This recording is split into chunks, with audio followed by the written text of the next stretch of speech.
नमस्कार, स्वागत है हमारे आज के एपिसोड में जो कि चल रहे हैं हस्त मुद्रा से संबंधित। तो आज जो मैं आपके लिए हस्त मुद्रा ले गया हूं उसका नाम है प्राण हस्त मुद्रा। अगर बात करें प्राण हस्त मुद्रा की तो ये जो हमारे शरीर में सबसे पहला जो चक्र होता है यानी कि मूलाधार चक्र, उसको एक्टिव करने में हेल्पफुल होता है। यानी कि जब आप प्राण हस्त मुद्रा लगाते हैं तो आपका मूलाधार चक्र एक्टिव होता है, और जब आपका मूलाधार चक्र एक्टिव होता है तो उससे हमारे अंदर एक स्थिरता का भाव आता है। यानी कि हम जो है एक स्थिर स्वभाव के बनते हैं, और अगर हमारे अंदर भय होता है या डर होता है किसी भी चीज का तो वो बाहर निकलता है।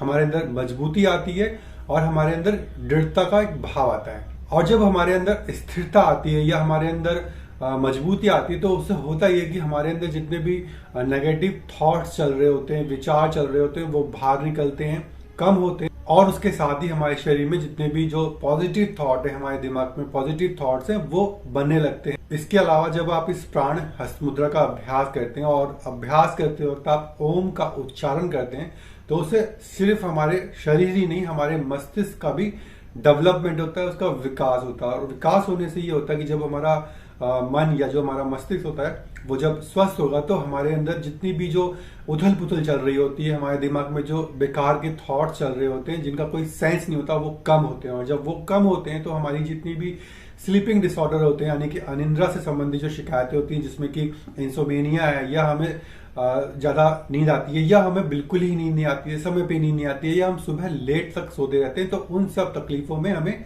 इस मुद्रा को लगाने से लाभ मिलता है। जब हम इस हस्त मुद्रा का अभ्यास करते हैं तो हमारे शरीर में शक्ति का संचार होता है, हमारा जो ब्लड का सर्कुलेशन है वो अच्छा होता है, और उससे होता ही है कि जो हमारा शरीर एक ऊर्जावान बनता है, शक्तिशाली बनता है, और शरीर में जितनी भी जो टॉक्सिक चीजें होती हैं यानी कि जितना भी जो जहरीला पदार्थ होता है वो शरीर से बाहर निकलता है। इससे हमारा जो हार्ट है वो भी प्रॉपर तरीके से काम करता है, क्योंकि जब हमारा ब्लड का सर्कुलेशन अच्छा होगा बॉडी में तो एक तो हमारे जो शरीर के बाकी जो जितने भी जो हिस्से होते हैं एक तो वो भी ठीक तरीके से काम करते हैं, और साथ ही साथ हमारा जो दिल होता है वो भी मजबूत बनता है और सही तरीके से काम करता है।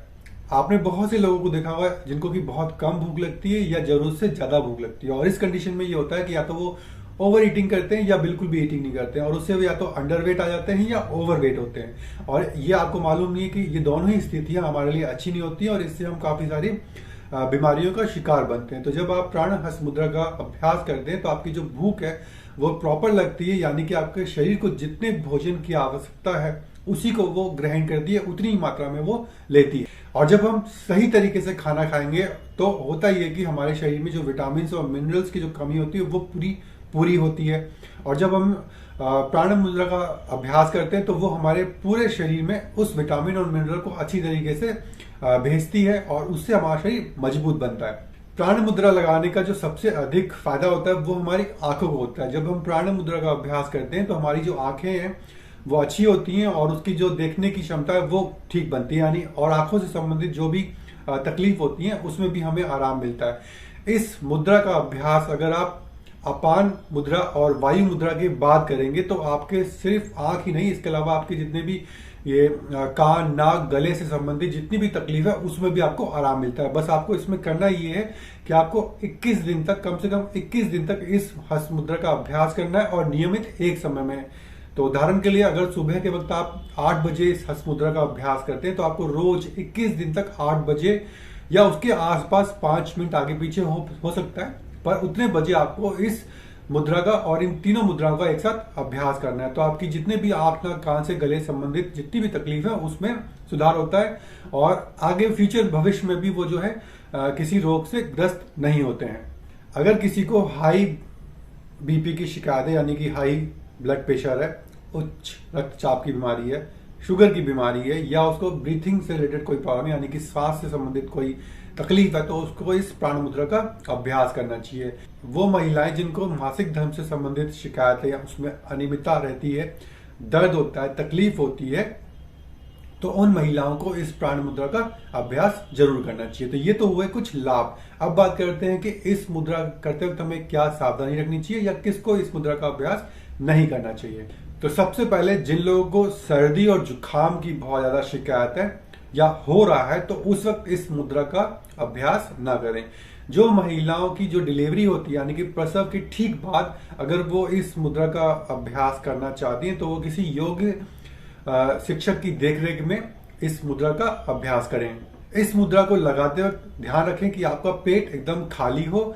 दूसरा, जब आप इसको लगाते हैं तो आप उंगलियों को बहुत अधिक दबाव ना दें, यानी कि आप जो अंगूठे से उंगलियों को मिलाते हैं उस वक्त बहुत ज्यादा प्रेशर ना डालें और बहुत ज्यादा जोर जबरदस्ती शरीर के साथ ना करें। इस मुद्रा को लगाते वक्त आपका जो ध्यान है सांसों पे होना चाहिए और मन भटकना नहीं चाहिए। तो ये कुछ सावधानियां हैं जो कि हमें इस मुद्रा को करते वक्त करनी चाहिए। अब बात आती है कि जब इस मुद्रा के इतने अधिक फायदे हैं तो इस मुद्रा को लगाना कैसे है।